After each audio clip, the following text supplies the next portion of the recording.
Hello, welcome to ஷாஸ் இல்லம். இன்றைக்கி நான் ரெகுலராக அரைக்கிற குழம்பு மிளகாய் தூள் எப்படி அரைக்க போகிறேன்றது காமிக்க போகிறேன். என்னென்ன இன்க்ரீடியன்ட்ஸ் அதில் சேர்க்க போகிறது நான் மெஷர்மெண்ட்டில் சொல்கிறேன். இந்த மிளகாய் தூள் அளவு பார்த்திங்கன்னா எனக்கு 1.5 மாதத்துலேருந்து ஒரு 2 மாதம் வரைக்கும் வரும். நான் ரெகுலராக பார்த்திங்கன்னா சன்லைட்டில் தான் நல்லா காய வச்சு அதுக்கப்புறம் மில்லுக்கு அரைக்க கொடுத்து அனுப்போம். இந்த வாட்டி அவ்வளோவா வெயில் இல்லை, அதனால் நம்ம கடாயிலே லைட்டாக ஹீட் பண்ணிக்கலாம். இது கை பொறுக்கிற அளவுக்கு ஹீட் பண்ணால் போதும். இப்போ ஃபஸ்ட்டு குண்டு காஞ்ச மிளகாவை நல்லா ஹீட் பண்ணிக்கலாம். இது நான் ஒரு 1/2 கிலோ எடுத்திருக்கேன். கொஞ்சம் கொஞ்சமாக சேர்த்துட்டு நம்ம ஹீட் பண்ணி எடுத்து வச்சிடலாம்.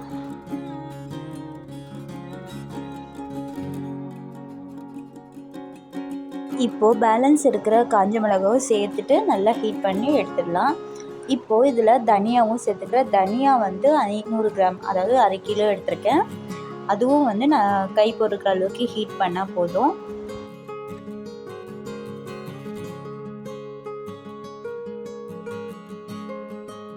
இப்போது மீதி பாதி தனியாவும் சேர்த்துட்டு அதில் நான் ஒரு 3 கிழங்கு, மஞ்சள் கிழங்கு சேர்த்துருக்கேன். நான் எப்போவுமே ரெகுலராக அந்த 3 கிழங்கு மட்டும் தான் சேர்ப்பேன். சைஸை பொறுத்து நான் சேர்க்குறது.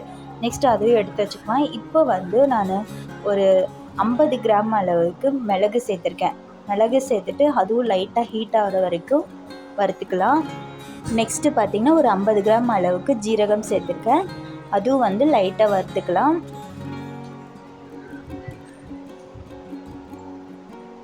நெக்ஸ்ட்டு ஒரு 15 கிராம் அளவுக்கு கடுகு சேர்த்துருக்கேன். அதுவும் லைட்டாக வறுத்துக்கலாம்.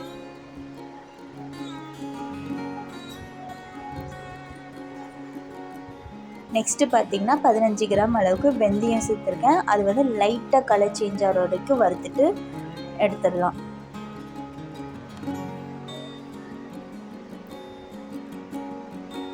நெக்ஸ்ட்டு பார்த்திங்கன்னா 50 கிராம் அளவுக்கு துவரம் பருப்பு, 50 கிராம் கடலைப்பருப்பு, இதையும் ரெண்டுத்தையும் ஒன்றா சேர்த்துட்டு நல்லா வறுத்துக்கிறேன். வறுத்துட்டு லைட்டாக கலர் சேஞ்ச் ஆனதுக்கப்புறமா நான் ஒரு கைப்பிடி அளவுக்கு கருவேப்பிலை சேர்த்துருக்கேன். சேர்த்துட்டு நல்லா கருவேப்பிலை நல்லா கிறிஸ்பியாக வர வரைக்கும் நல்லா ஹீட் பண்ணிக்கலாம். இப்போ நல்லா கிறிஸ்பியாக ஆகிடுச்சு. இப்போ தொட்டு பார்த்திங்கன்னா நல்லா அது உதிரி உதிரியாக வரும். இந்த ஸ்டேஜில் நம்ம ஸ்டவ் ஆஃப் பண்ணிட வேண்டியதான். இப்போ நம்ம இது எல்லாத்தையுமே எடுத்து வச்சு நல்லா ஆற விட்டுட்டதுக்கப்புறமா நம்ம எந்த பாத்திரத்தில் மிளகாய்த்தூள் அரைக்க போகிறோமோ அந்த பாத்திரத்தில் கொட்டி நம்ம மில்லில் கொடுத்துட வேண்டியதான்.